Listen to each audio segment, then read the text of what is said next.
आपका प्रश्न भी है महाराज जी, वृंदावन की दिन रात याद करती हूँ, कभी भी वृंदावन नहीं विसरता, बहुत विरह होता है। आपके पद सुनती हूँ तो आंसू आ जाते हैं, क्या करूं प्रभु कृपा उपाय बताएं। आप जिस स्थिति में हैं, इस स्थिति में आने के लिए बड़े बड़े साधक तरसते हैं। जिनका ये प्रश्न था अंतिम कि वृंदावन भूला नहीं जाता और पद सुनते ही नेत्र सजल हो जाते हैं, अच्छे अच्छे साधकों की ये स्थिति नहीं होती। वृंदावन से दीक्षित होने के बाद, वृंदावन की सेवा होने के बाद भी लोगों का वृंदावन भूल जाता है, छूट जाता है, वृंदावन को याद नहीं रख पाते। लेकिन आपकी ये स्थिति है तो ये तो कृपा है ठाकुर जी की।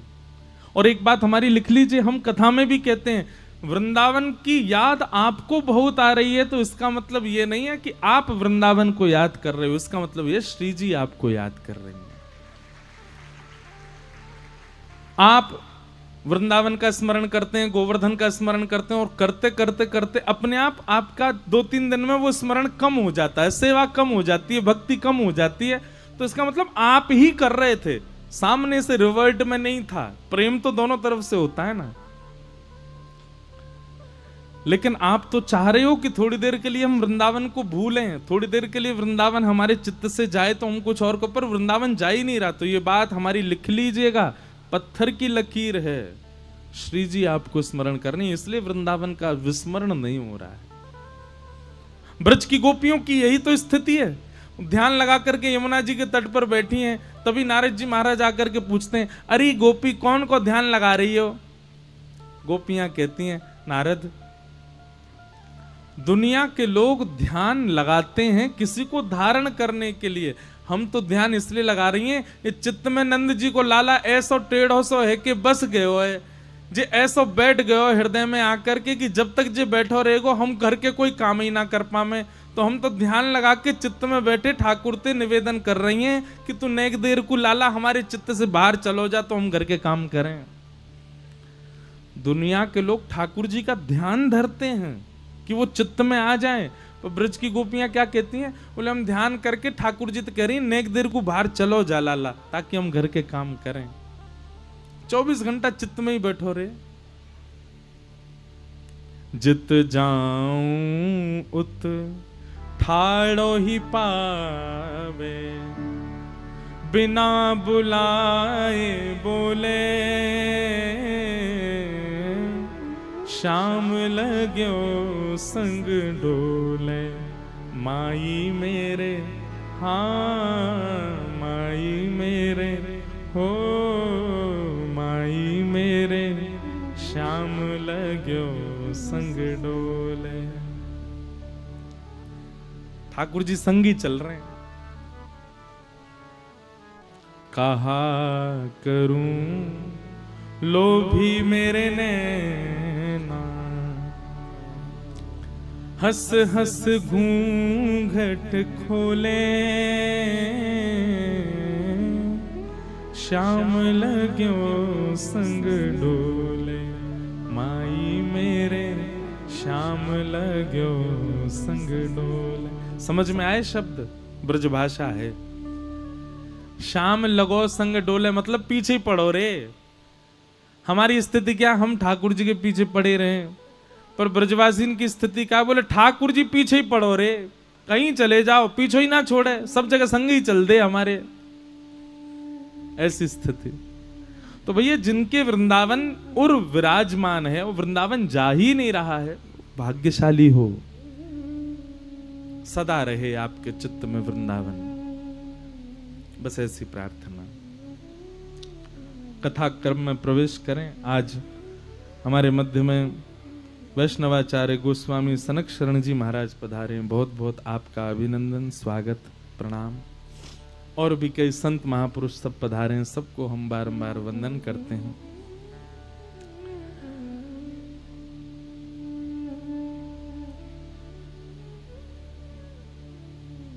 सौनकादि ऋषि सनत कुमारों से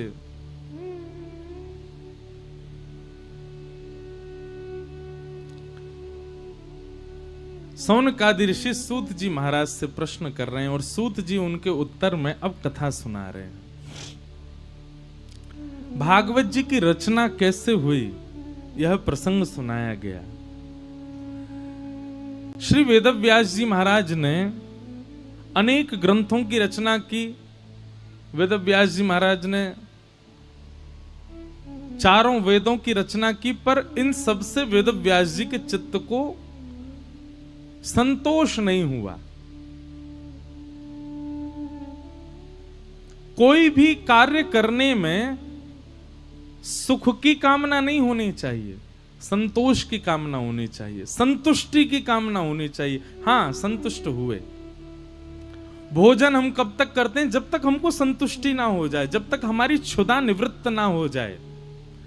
ऐसे वेदव्यास जी महाराज ने अनेक ग्रंथ लिख दिए, लेकिन उनके मन को संतोष नहीं हुआ। उनके चित्त को ऐसा लग रहा है कि अभी भी कुछ अधूरा तो रह गया है। तब वेदव्यास जी महाराज के यहां श्री नारद जी का आगमन हुआ और नारद जी महाराज ने आकर के वेदव्यास जी से निवेदन करते हुए कहा कि हे व्यास जी, आपके चित्त को शांति ना मिलने का कारण मुझको पता है। व्यास जी बोले, बताओ क्या है कारण? मैंने इतने ग्रंथ लिख दिए, इतने पुराण लिख दिए, मेरे चित्त को शांति क्यों नहीं है? तब नारद जी महाराज वेदव्यास जी से कहते हैं, हे व्यास जी, कि भवतानुदित प्रायम यशो भगवतो मलम येनैवासो न तुष्येत मन्ये तद्दर्शनम खिलम। कि न यद्वचश्चित्रपदं हरेर्यशो जगत् पवित्रं प्रगणित करहिचित् तद्वायुषं तीर्थमुशन्ति मानसाः न यत्र हंसा निर्मन्तु शिक्षया। बहुत ध्यान पूर्वक सुनिएगा।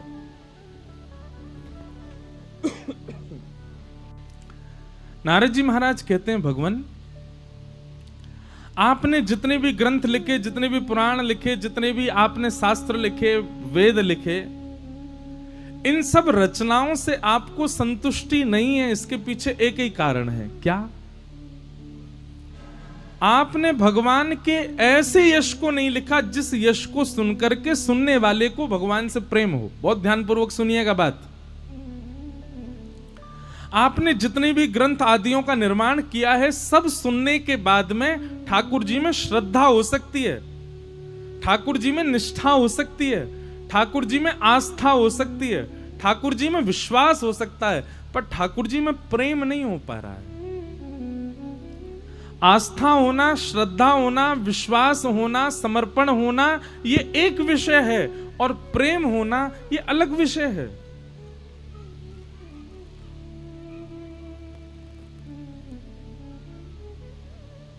आपकी गुरु में श्रद्धा हो सकती है, आपकी महापुरुषों में आस्था हो सकती है, आपकी सनातन धर्म में विश्वास हो सकता है, माता पिता के प्रति समर्पण हो सकता है, पर प्रेम के अधिकारी सब नहीं होते। प्रेम का अधिकारी तो कोई एक ही होता है, प्रेम के अधिकारी सब नहीं।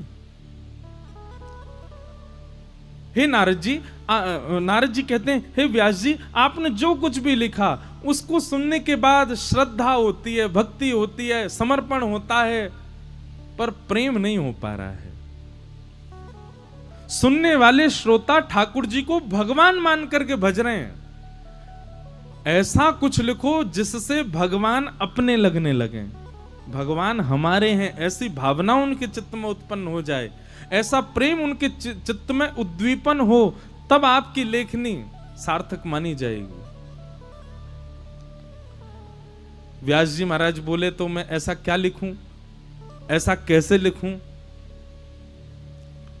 तब नारद जी ने आज्ञा करते हुए कहा समाधिनानुस्मर तद्विचेष्टितम, समाधि लगा करके आप योग्य हैं, आपके पास दिव्य दृष्टि है, समाधि लगा करके भगवान के प्रेम स्वरूप का चिंतन करो और उस प्रेम स्वरूप का चिंतन करके और फिर कुछ लिखना प्रारंभ करो। याद रहे, उद्देश्य श्रद्धा का वर्धन नहीं होना चाहिए, उद्देश्य आदि आदि भावों का वर्धन नहीं, उद्देश्य केवल एक हो, क्या? सुनने वाले पढ़ने वालों के चित्त में प्रेम का वर्धन हो, ठाकुर जी से प्रीति हो।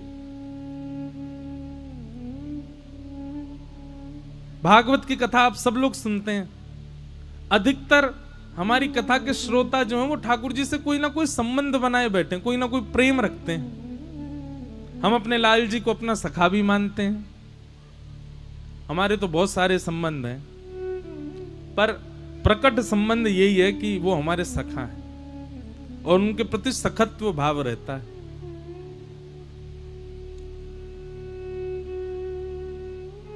लेकिन ये सखा का भाव कब प्रकट हो सकता है? जब प्रेम हो। बताओ, आप सबके मित्र होंगे, सबके सखा होते, सखा में श्रद्धा होती है क्या? श्रद्धा नहीं होती, सखा में प्रेम होता है। हाँ, वो बात अलग है कि श्रद्धा, विश्वास, समर्पण आदि आदि इन सब सिद्धियों पर चढ़ करके ही आप प्रेम के पास पहुंच पाओगे, आप प्रेम की स्थिति में आ पाओगे। प्रारंभिक स्थिति में ही प्रेम चित्त में आ जाए ऐसा संभव नहीं होगा। और जिसके साथ ये संभव हो रहा है कि उसकी प्रारंभिक स्थिति ही प्रेम है। आज मैंने देखा, आज सुबह हमसे बहुत लोग मिलने आए, पता नहीं वो बहन यहां बैठी है कि नहीं। एक बहन हमसे मिलने के लिए आई, सबसे आगे ही बैठी थी, और वो कौन थी? मुसलमान थी। ठाकुर जी से बहुत प्रीति उनकी, बहुत प्रेम।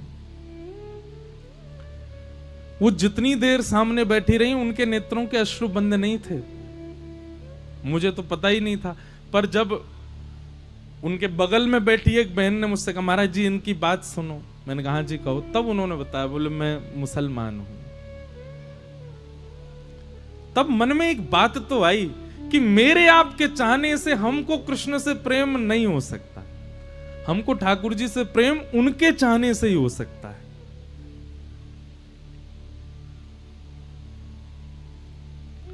श्री रसखान जी का चरित्र मेरे चित्त में घूमने लगा उनको देख करके। हमारे ब्रज में पधारी अकबर की पत्नी ताज बेगम का चरित्र घूमने लगा। आपको पता है रसखान भक्त कैसे हुए ठाकुर जी के? मैंने कथाओं में सुनाया है। रसखान को सुंदर रूप देखने की आसक्ति थी। अगर वो इस सभा में भी आते तो बस नजर घुमा के यही देखते कि इनमें सुंदर कौन है, और जो सुंदर दिख जाता उसी को ही देखते रहते। रसखान का ऐसा स्वभाव था। तो रसखान क्या करते थे कि रोज एक मार्ग से निकलते थे, उस मार्ग पर कोई बहुत सुंदर बालक था। उस बालक को रसखान ने अपने घोड़ा पे बैठाया, ले गए। और वो तो राजा के मंत्री हैं, उनको कौन रोक सकता है? और हिंदू परिवार का बालक। शाम को रसखान लौट करके आया, उसके घर पर उसको छोड़ दिया और उसके माता पिता से बोले कल इसको तैयार करके रखना, कल फिर ले जाऊंगा। बोले आप क्यों ले जाओगे? बोले खुदा ने इसको कितने कितने कितने चुन करके इसके नैन नक्श बनाए, इसका रूप बनाया है, मैं तो इसको बहुत निहारना चाहता हूं, तुम इसको तैयार रखना। घर वाले तो घबरा गए, बोले रोज हमारे बालक को ले जाता है। एक दिन ब्रज के कोई रसिक गए थे, उनसे इस बात को कहा कि बोले रोज रसखान हमारे बेटा को ले जाता है। क्यों ले जाता है? बोले उसको रूप देखने का शौक है, वो रूप के प्रति आसक्त रहता है। बोले कल उसको हमसे मिलवाना। दूसरे दिन रसखान जैसे आया तो वो ब्रज के जो साधक गए थे, उन्होंने कहा भैया तुम इस बालक को रोज ले जाते हो, पर तुमने हमें लगता है इससे बढ़िया बालक नहीं देखा अभी। रसखान बोला मैंने दुनिया की सुंदरता देखी है, मैंने सुंदर से सुंदर व्यक्ति देखे हैं, मैं लिख करके कलम तोड़ के कह सकता हूं इस बालक से सुंदर इस ब्रह्मांड में कोई नहीं होगा। तो ब्रज के साधक ने कहा हम दिखाते हैं, इधर आओ। रसखान गया, अपने झोला में से नन्हे से गोपाल जी मंद मंद मुस्कुरा रहे हैं, 2 दतुइयां दिख रही हैं, घुंघराले केश हैं, ऊपर बैणी गूंथ रखी है, उसमें सुंदर मोर पिछ लगा है, हाथन में माखन लगा है, थोड़ा थोड़ा माखन मुख पर सना हुआ है। ऐसे ठाकुर जी का मधुर स्वरूप जैसे ही अपने झोला से निकाल करके रसखान को दिखाया,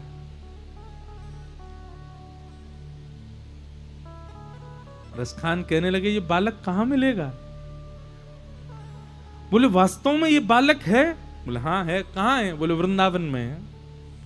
अच्छा, किनका बेटा है? बोले इसके माता पिता का नाम है नंद बाबा और यशोदा मैया। इसके बड़े भैया हैं, उनका नाम है बलभद्र भैया। वृंदावन में रहता है, टेढ़ी चाल चलता है, गैया चराता है, घर घर से माखन चुरा के खाता है। और इसी को देखने के लिए वृंदावन में भीड़ पड़ी है। कोई नाम जप कर रहा है, कोई एकादशी व्रत कर रहा है, कोई वृंदावन परिक्रमा कर रहा है, कोई यमुना जी में गोते लगा रहा है, कोई कथाएं सुन रहा है, कोई अनुष्ठान कर रहा है, कोई नाम जप कर रहा है, कोई व्रत कर रहा है। रसखान के चित्त में आ गया, बोले इन सबसे पहले मैं प्राप्त करूंगा इसको। तो अब रसखान गए तो इस भावना से थे कि एक सामान्य बालक है, और वृंदावन पहुंच करके रसखान की जो स्थिति हुई, आपको पता, रसखान ने दीक्षा भी ली थी। गोसाई श्री विठलनाथ जी, श्री वल्लभाचार्य जी के सुपुत्र गोसाई श्री विठलनाथ जी से ब्रह्म संबंध लिया था रसखान ने। क्यों? बोले रसखान श्री कृष्ण को प्राप्त करने के लिए किसी भी हद तक जा सकता है। ये नियम करना, पालन करना, नियमों का पालन करना, ये सब क्या है? भगवत प्राप्ति के लिए ही तो कर रहे हैं हम सब लोग। तिलक लगा रहे हैं, परिक्रमा लगा रहे हैं, नाम जप कर रहे हैं, साधन कर रहे हैं, एकादशी कर रहे हैं, कंठी पहन रहे हैं, इन सब के पीछे